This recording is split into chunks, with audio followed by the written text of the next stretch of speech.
자, 이제 앞에 화면 보겠습니다. 같이 한번 해볼 거예요. 첫 번째 문제부터 풀어볼 거고, 우리가 생각해야 되는 것들, 기본적인 것들 한 번씩 짚어가면서 문제를 풀어드리겠습니다.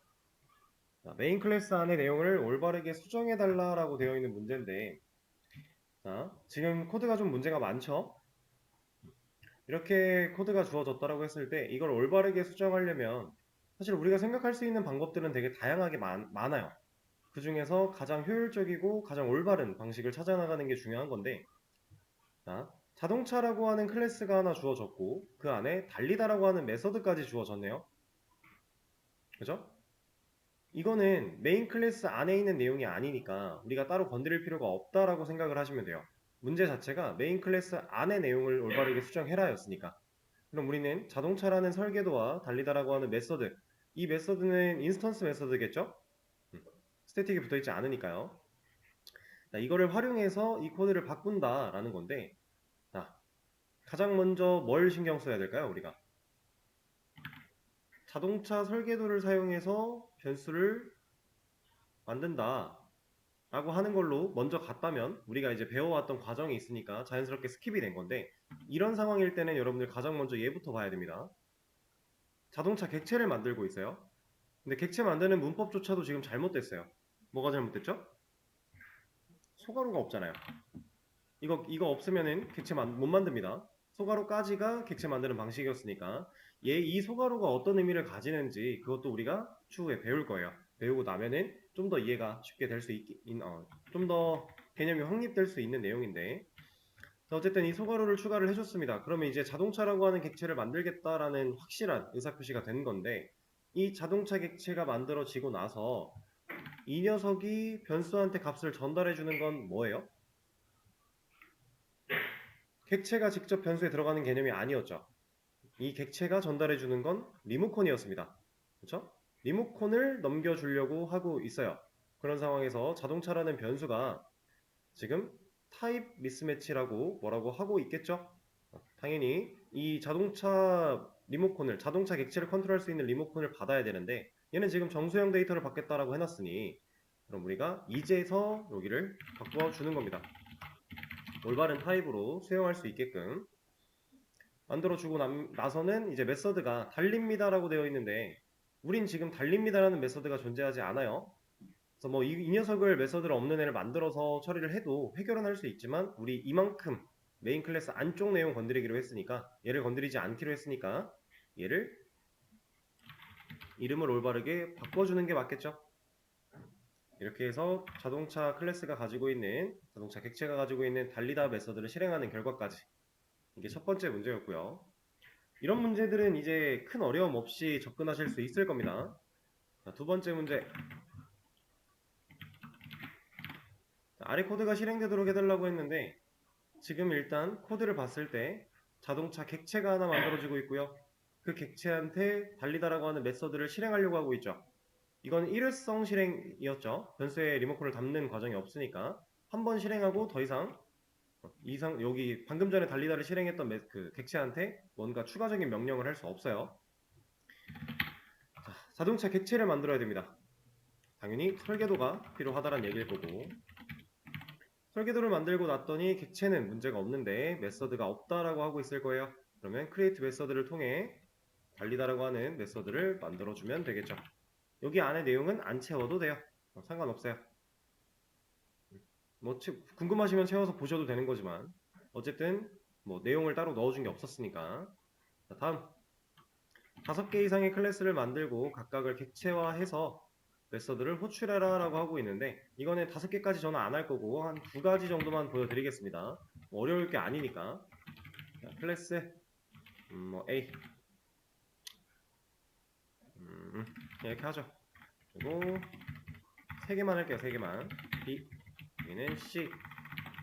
클래스 이름이야 뭐 그냥 만들어 보는 거였으니까 상관이 없어요. 그리고 메서드도 하나씩 호출하라고 했으니까 보이드로 테스트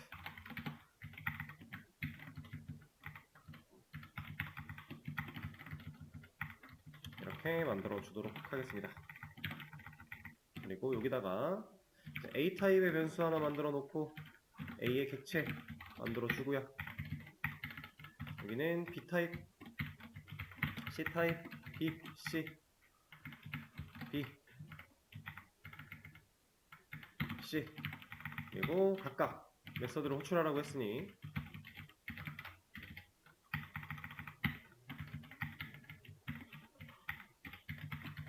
이런 걸 하라는 거였죠. 이제 클래스를 만들고 객체화하고 메서드를 호출하고 이런 행위들, 이렇게 기본적인 문법들을 얼만큼 자유자재로 활용할 수 있는가, 그런 능력을 한 번 더 복습하는 문제였습니다. 실제로 내용은 아무것도 안 들어있으니까 결과는 안 나올 거고요.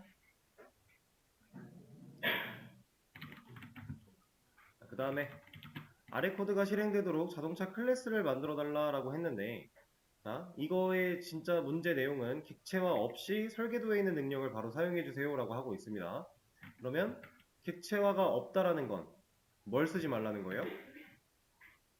new라고 하는 키워드를 쓰지 말라라고 하는 겁니다. new를 쓰는 순간 객체를 만드는 행위를 하는 거기 때문에 new 없이 객체 진짜 만들지 말고 설계도한테 직접 일을 시켜보자. 일단은 자동차라고 하는 클래스가 필요한 거는 당연히 인지를 하실 수 있을 거고, 이제 달리다라고 하는 메서드를 만들 건데, 우리가 일반적인 메서드의 형태로 달리다를 만들면, 이렇게 만들면 얘는 해결이 안 된단 말이에요. 그래서 이 녀석을 설계도한테 직접 일시키는 방법으로 처리할 수 있게끔 하기 위해 우리가 얘를 클래스 메서드, 스태틱을 붙여서 클래스 메서드로 변화를 시켜줘야 된다. 그러면 설계도가 직접 얘를 호출할 수 있을 테니까. 자, 이게 가능한 이유는 이렇게 스태틱을 붙여서 클래스 메서드를 만들어냈을 때 프로그램이 실행과 동시에 이 메서드는 메모리를 할당을 받을 거고요. 할당을 받아서 존재하는 메서드가 될 거니까 우리가 이 클래스를 불러내서 바로 호출할 수 있는 거예요.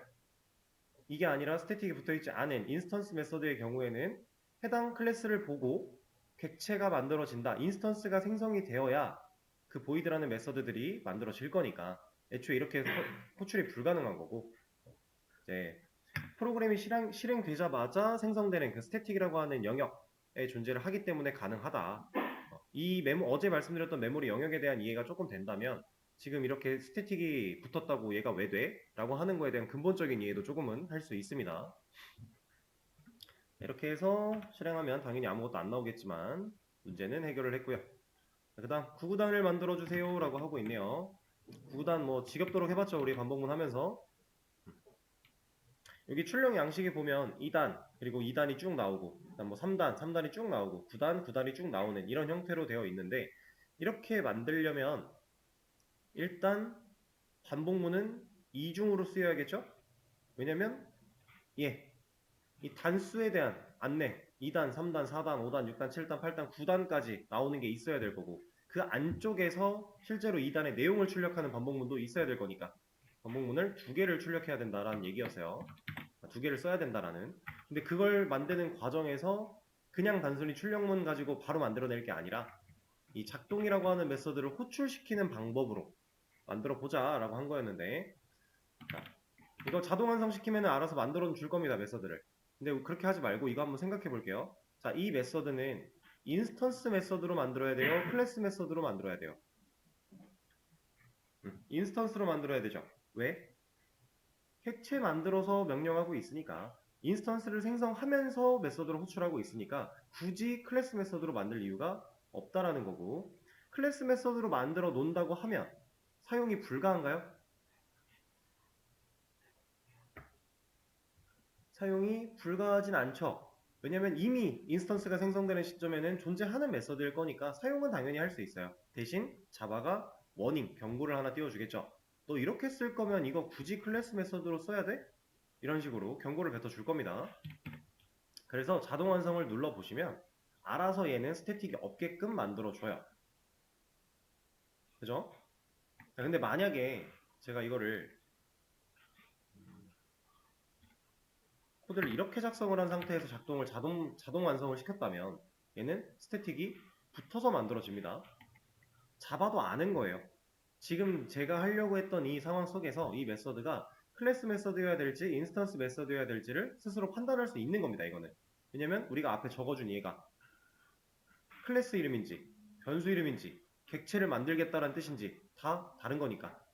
그렇죠?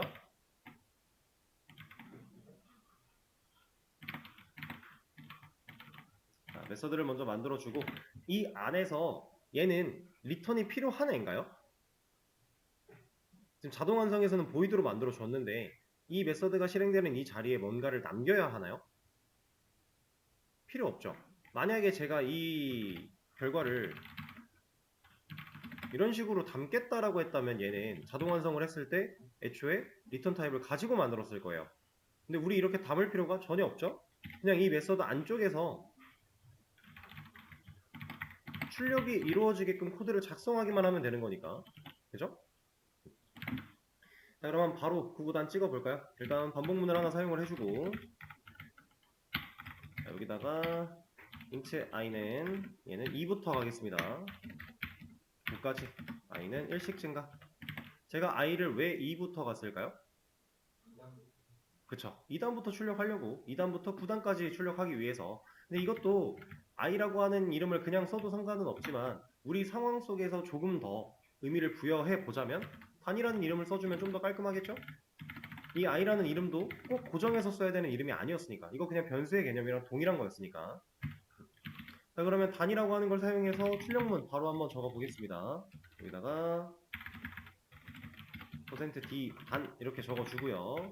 줄바꿈 안 넣어주면 줄바꿈 안 할 거니까 하나 넣어주고 단이라는 변수를 사용하겠다. 그러면 일단 여기까지 나오는 거예요. 그럼 이제 이 사이사이마다 단이라고 하는 이 사이사이마다 실제로 그 해당 단수에 맞게끔 구구단이 출력되게끔 코드를 하나 더 넣어줘야 되는데 2단이 3단이 되기 전에 넣어야 되죠. 그래서 우리는 이 안쪽에다가 반복문의 안쪽에다가 코드를 구현을 할 겁니다. 이러면 바깥에 있는 반복문이 한 번 돌 때 실행될 때 안쪽에 있는 반복문이 9번 반복되면 되는 거잖아요. 그래서 총 대충 한 81번 정도 반복이 되게끔 돌려주면 되는 거예요. 여기에 반복문 하나 또 넣어주고요. 그리고 여기에는 int i로 사용을 하겠습니다. 얘는 1부터 i의 값은 9까지 1씩 증가를 하게. 여기서 i는 1로 정한 이유 곱하기를 1부터 할 거니까 그리고 9까지 곱할 거니까 그리고 이 안쪽에 출력의 결과에서는 이제 단이라는 변수와 i라는 변수를 둘 다 활용해서 %d 곱하기 %d는 %d 넣어주고요. 줄바꿈도 하나 넣어주고 여기에 단 곱하기 i까지 넣어주면 문제는 해결되겠죠. 자, 이렇게 만들어낸 코드에서 만약에 제가 이 포문, 가장 큰 포문을 벗어나서 이 포문을 벗어난 위치에다가 지금 그래서 현재 단수가 얼만데 반복문 다 돌고 나서 단이 얼만데 궁금해요. 단을 찍어볼 수 있나요? 없죠. 왜? 이 단은 이 반복문 안쪽에서 생성된 이 블럭 안쪽에서만 사용이 가능한 지역 변수의 일종이니까. 그죠? 그래서 이 바깥에서는 단을 쓸 수 없습니다. 그러면 이건 어떨까요? 여기다가 i의 값을 찍어볼 수 있을까요? 여기 되나요? 이 출력문의 i의 값 얘는 안 되겠죠? 왜냐면 안쪽 반복문에서 만들어진 i인데 얘는 아직 이 반복문에 들어가기 전이잖아요. 이 위치가 여기였다고 해도 어차피 i를 사용할 수 있는 위치는 이 블럭 안에서예요. 중괄호 블럭 안에서. 그럼 여기서는 i를 못 쓴다. 당연히 여기도 안 되고요. 여기도 안 되고요. 사용할 수 있는 위치를 잘 판단하시는 것도 중요해요. 자, 다음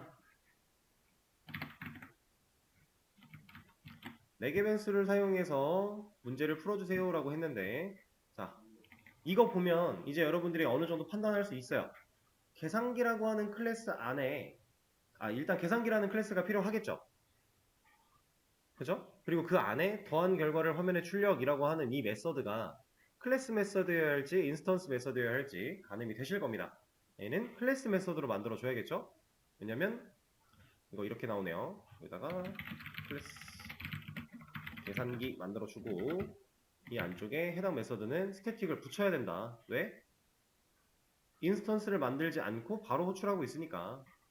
그래서 자동 완성을 해버리면 알아서 스태틱이 붙어서 만들어지고 매개 변수 인자가 들어있는 거 타입에 맞게 매개 변수도 알아서 세팅이 되는데 여기 보시면 두 개니까 ij 들어오는 거예요. 제가 옛날에 자바는 그냥 정수값에 대한 어떠한 변수를 랜덤으로 자동으로 만들어 줄 때 i, j, k 이런 식으로 만들어 준다라고 했습니다. 이 뒤에 또 뭐가 있는데 저도 요거 3개까지밖에 몰라요. 크게 중요한 거 아니니까. 그래서 이 ij라는 이름은 여러분들이 상황에 맞게끔 바꿔서 사용하셔도 되고 아니면 그냥 쓰셔도 되고, 그리고 얘도 일단 만들어 줄까요? 다 만들어 놓고 하겠습니다.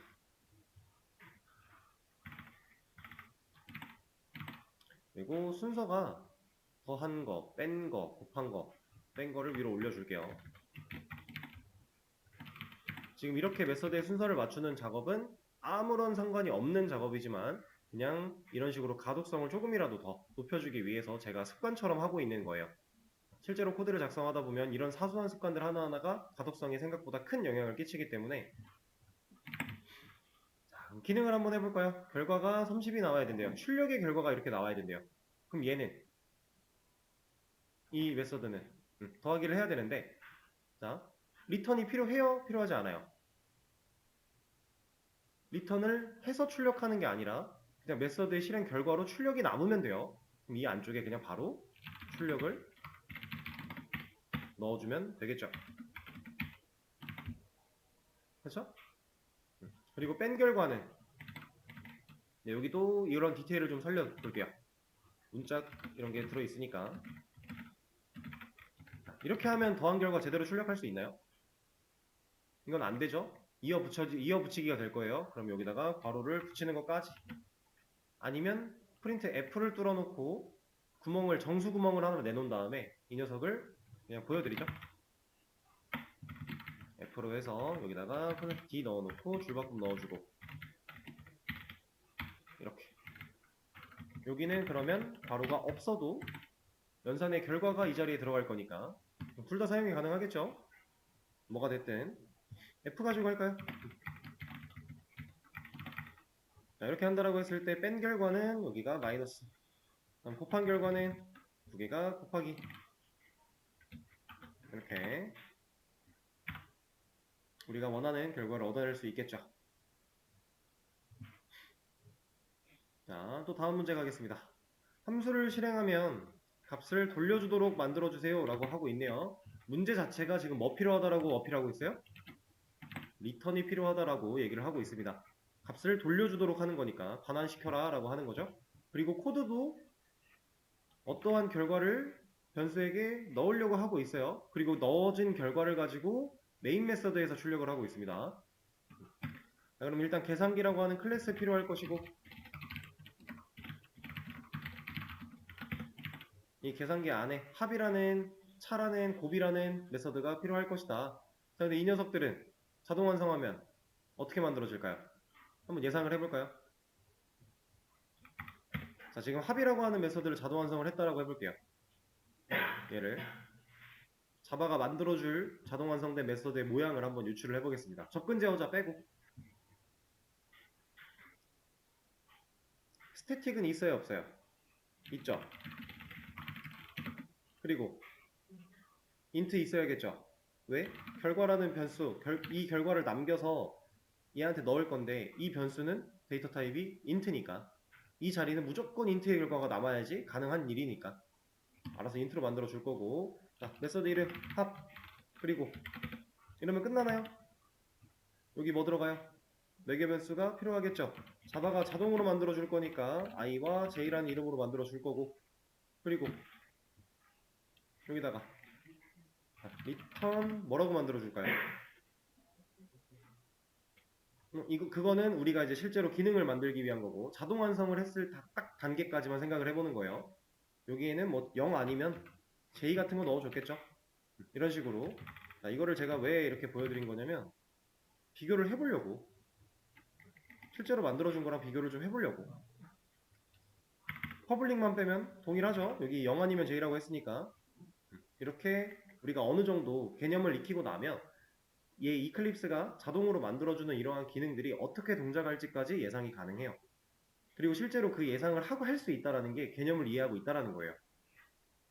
그렇게 또 역으로도 본인의 위치를 지금 판단할 수 있습니다. 자, 그러면 차도 만들고 또 만들고 이런 자동 완성 기능이나 퀵픽스 같은 것들은 이제 활용하라고 만들어 놓은 거기 때문에 당연히 적극적으로 활용을 하시면 좋아요. 코드를 짤 때 이걸 활용하고 활용하지 않고는 생각보다 시간 차이가 꽤 날 정도로 높은 효율을 가지고 있거든요. 근데 중요한 건 확실하게 알고 쓰지 못하면 코드는 점점 산으로 갈 것이다. 그러면 돌이킬 수 없게 돼요. 절대 그런 일은 그런 일이 벌어지지 않게끔 잘 판단을 해주시면 되고요. 이 녀석은 합의 결과를 남기면 되니까 그냥 i 플러스 j, 여기에는 i 마이너스 j, 여기에는 i 곱하기 j 이렇게 넣어주면 해결이 되겠죠. 자, 여기까지 문제 그렇게 어렵지 않습니다. 다음 문제. 1부터 n까지의 합을 반환하는 함수를 구해라, 만들어라 라고 하고 있는데 약간 이제 살짝 응용이 들어가는 거예요. 지금까지 했던 건 완전 기본기였고 조금의 응용을 한번 해보자 라고 하는 건데, 자, 이 문제 자체가 말하는 게 n이라고 하는 건 우리가 인자로 넣은 이 숫자를 의미하는 거예요. 이 one-to-sum이라는 메서드를 실행할 당시에 인자로 넣었던 이 3이라는 이 값을 n으로 보는 겁니다. 그러면 우리는 1, n이 3이니까 1부터 3까지면 1, 2, 3 이렇게 세 가지 숫자가 있겠죠? 얘네들의 총 합인 6을 구하는 함수를 만들어내는 문제였어요. 밑에 있는 10이다 라고 하면 1부터 10까지니까 1, 2, 3, 4, 5, 6, 7, 8, 9, 10을 다 더한 결과를 원한다 라고 하는 문제입니다. 얘는. 자, 그럼 우리가 생각해야 될 거, 여기 있는 거는 그냥 예제 같은 설명 같은 거니까 지우고요. 실제로 우리가 풀어야 되는 건 이 녀석이니까 원투썸 만들어 줍니다. 그리고 이제 로직을 한번 고민을 해봐야 되는데, 자, 저는 의미에 부합하게 하기 위해서 여기를 n으로 바꿔놓고 시작을 할 거예요. 1부터 n까지의 합이었으니까 이 안에 들어가야 되는 로직은 우리가 어떤 문법을 활용해야 구할 수 있어요? 반복문이 있어야겠죠. 왜냐면 이 n이라고 하는 숫자까지 1부터 커져야 돼요. 정수니까. 그러면은 양의 방향으로 1씩 커져 가면서 모든 정수를 다 구하고 그 정수를 구하는 상황에서 다 본래의 값을 잃지 않으며 더해 나가야 되는 거죠. 우리 이거 반복문 때 많이 했던 거. 이걸 하기 위해 int sum이라고 하는 변수 하나를 만들어 낼 겁니다, 저는. 그리고 이 녀석한테 처음엔 0을 넣어 놓을 거예요. 그리고 이 sum을 활용해서 반복문을 돌려줄 겁니다. 자, 여기서 i는 몇부터 시작해야 돼요? 1이죠. 왜 1이에요? 우리가 1부터 n까지의 합을 구하려고 하는 거니까. 그래서 반복문에서 i는 1부터 시작을 할 겁니다. 그리고 i가 어디까지 돌아야 돼요? n까지 돌아야죠. 이렇게. 만약에 여기를 이 등호를 빼고 싶었다. 이걸 빼고 이렇게 처리하고 싶었다면 n 플러스 1을 해주면 돼요. 이런 식으로 얼마든지 활용할 수 있는 방안은 많으니까. 그리고 i의 값은 1씩 증가. 자, 그럼 이 코드 내에서 반복문이 한 번 돌 때마다 i의 값은 1부터 증가해서 1, 2, 3이 나올 거예요, 결과적으로.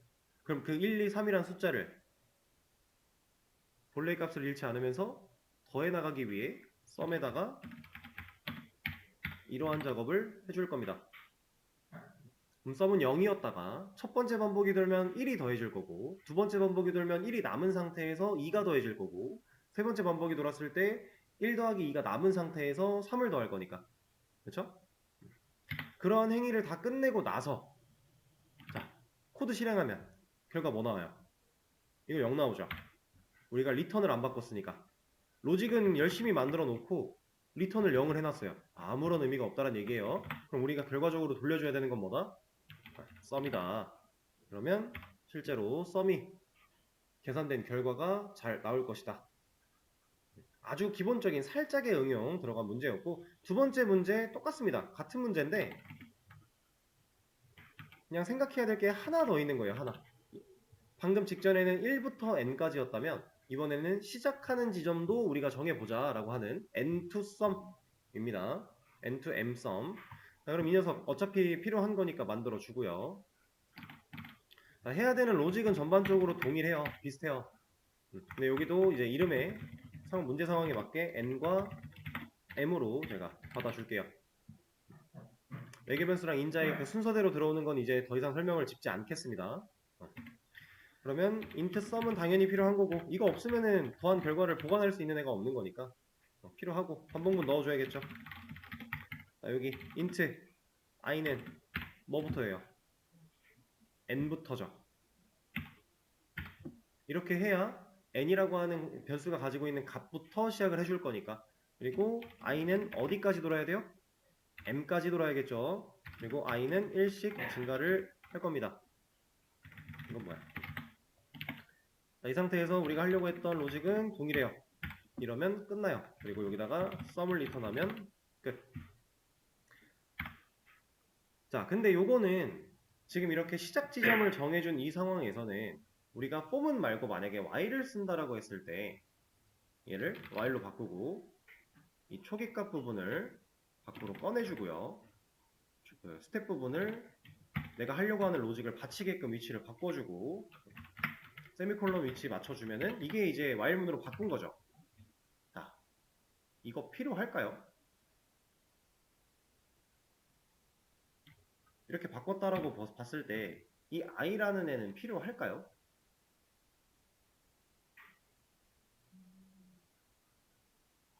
만약에 얘를 안 하고 여기에다가 n을 넣고 얘를 n으로 증가시키면 어때요? 결과가 같을까요? 다를까요? 같죠? 우리가 지금 i라는 애한테 n을 넣었던 이유는 n이라고 하는 값이 가지고 있는 거기부터 시작을 하길 원해서 그런 거예요. 그럼 사실 우린 초기값을 이미 부여받은 겁니다. n이라고 하는 초기값을 받은 거예요. 그리고 그 n이라는 애가 가진 값이 일씩 증가하면서 변한다고 해도 이 문제, 이 로직을 수행하고 나서 n을 처음에 받았던 n을 그대로 활용할 상황이 없잖아요. 그러면 상관이 없는 거예요. 이렇게도 응용을 할 수 있다. 그냥 이제 우리가 어떤 문제를 풀거나 로직을 구현하기 위해서 생각을 할 때 너무 한 길만 바라보면 안 돼요. 그러면 생각보다 개발은 할 수 있는 영역이 엄청 줄어듭니다. 시야를 되게 넓게 보고요. 넓은 시야를 가지고 이런 방식으로 가면 어떻게 될까? 저런 방식으로 가면 어떻게 될까? 이런 생각들을 같이 여러 가지 생각을 사고하시면서 사고력을 키우면서 공부를 하시는 게 좋습니다.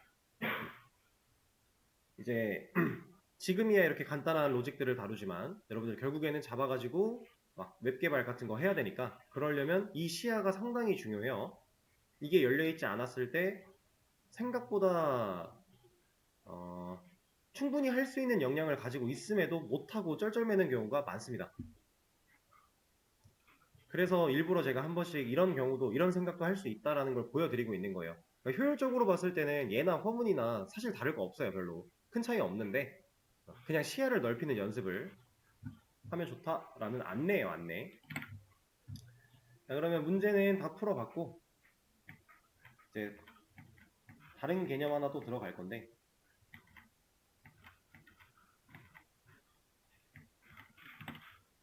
수업 페이지에 정답 공유 다 해드리면서 밑에 상속이라고 하는 키워드를 제가 올려놨습니다.